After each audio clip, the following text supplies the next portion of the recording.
Good evening, ladies and gentlemen, and welcome to tonight's show. I'm your host, and today we got a doozy for you. We're going to be talking about human trafficking, which I've been told is the act of selling people for sexual pleasures, which is illegal in this country.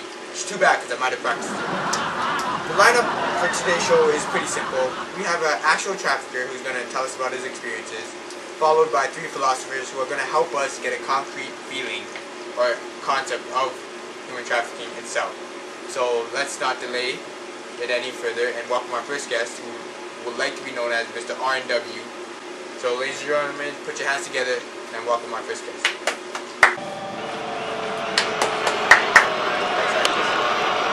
How are you, sir? I'm good. So you're a trafficker? Yes, I am. Alright, so how did you get into trafficking? Well, I got into trafficking. My uncle actually introduced me to it, and it was a really good way of making quick money, and just been doing it ever since. So that's why you do it, I guess. Yeah, definitely the money. It's just unreal how much I can make over a year's span, and it definitely beats working in an office. So where exactly do you practice this? Like, where are you established? Currently, I'm actually in a new location in Windsor right now. Yeah. Canada, Windsor. Yep. It's really good. What can I say? Between Detroit and Windsor, that border there, it is amazing for transferring prostitutes and any kind of people over there. Wow, it's happening in our own backyard. Never saw that one coming. So, how do you feel about it? Like, do you sleep at night? At the beginning, it was kind of tough. I'm not even gonna lie, but once you traffic maybe 3 or 4 people, it all gets the same. It's all about the money right now, and I really don't care for the human that I traffic. Oh, wow. So let's just say I want to get a person. Not that I'm gonna get one, I'm saying. If I can get one, how would I do that? Well, you'd obviously have to contact me first, or even if you could go on the streets and just find them there. But if you wanted to get a person or get into the industry, I don't understand the question. Like, if I wanted a slave for myself. A slave for yourself? Don't take that generally. Like, that's not my character. I'm just asking. You'd probably have to contact me, and then I'd probably hook you up that way. That is pretty impressive. Not that I'm going to do it. I'm just saying. I just wanted to know how it was done. Thank you, Mr. R&W.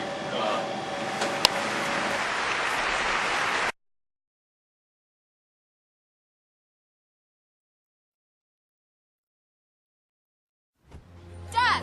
Oh, my darling. Happy birthday. Dad, guess what? You know my friend Amanda? Yep. Her cousins asked us to spend vacation with them in Paris. I really, really want to go.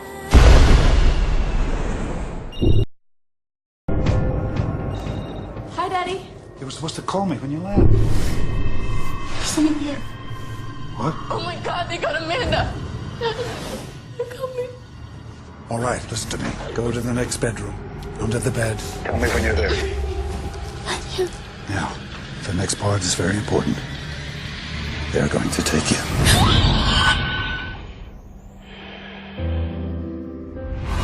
I don't know who you are.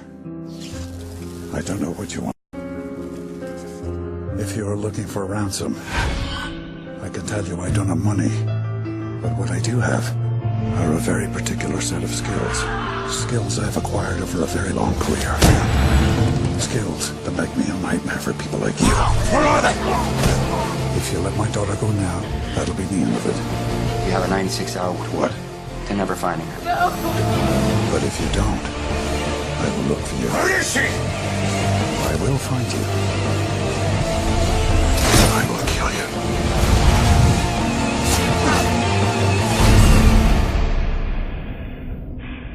Good luck.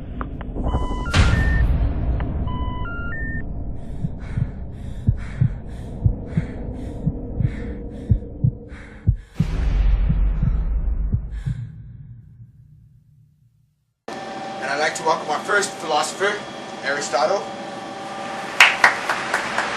Aristotle, how are you? I'm good. So, your question is going to be, how do you perceive human trafficking? From my point of view, human trafficking is unethical for the reason that it goes against law and rules of other life. I also believe that happiness does not equal pleasure for the reason that pleasure is temporary.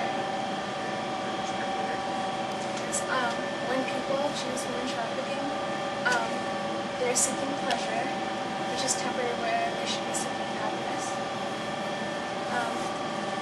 give them happiness for the reason that they're living in the moment when they should really be looking at the future and making long-term plans.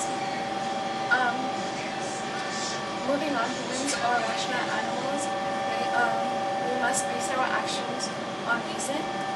A good person is the one who has the ability to have excellent reasoning. Unfortunately, it is obvious that when people turn to human trafficking, they're not using proper reasoning, or else they would realize that human trafficking is wrong and unethical. Another reason that human trafficking is unethical is because it goes against human excellence. For one to become virtuous, they must do things well. They must use reason to help them guide to their actions. This should help them control their desires. Finally, a good life is a life which has balance. Moral qualities are destroyed by either excess or deficiency. There's a good quote, too much of anything is good for nothing. Therefore, when one seeks a large amount of money or pleasure, it only leads them to trouble at the end. In conclusion, human trafficking is wrong and unethical because it goes against the rules of good life. That was interesting. Thank you for that. Thank you for that, Marcelo. And I'll see you tonight at the after party, which you guys aren't invited to. Too bad, too sad. And I'd like to welcome our second philosopher, Kent. How would you like? It's Kent. It's Kent. Kent. All right. So Kent, simple question, same as before, as the first philosopher. How do you perceive human trafficking? Well, I believe human trafficking is a very unethical issue today in the world. I believe that we should use our practical reasoning to know that we ought to do good. When speaking of human trafficking, we know that it is wrong morally. This is because it goes against the golden rule, which also coincides with my moral maximum of categorical imperative. The categorical imperative states that we should act. We should act as we expect others to act. This goes against the common good. And human trafficking treats individuals more as an object rather than acknowledge their presence as like a human individual, not giving them freedom of speech. The freedom, it goes against attaining the supreme good, which I believe is freedom is one of the main principles that we need. Also, those who are caught in this situation, they don't get the actual freedom to make decisions themselves. There's always someone in there to make decisions. So they basically, when they're in this job trafficking, they're just like taken away, so they don't have like an option as to leave or freedom of speech as to what they want to do. They basically just kind of just there, and they have to go with whatever the trafficker tells them what to do. Also, I think that this also goes against my rule of, or principle of, as treating people as a means, and not only treating them as a means, but also seeing them as an end. In this concept, I talk about how when we're relating it to this issue, it is clear for us to draw the conclusion that this issue is indeed unethical. This is because human trafficking takes advantage of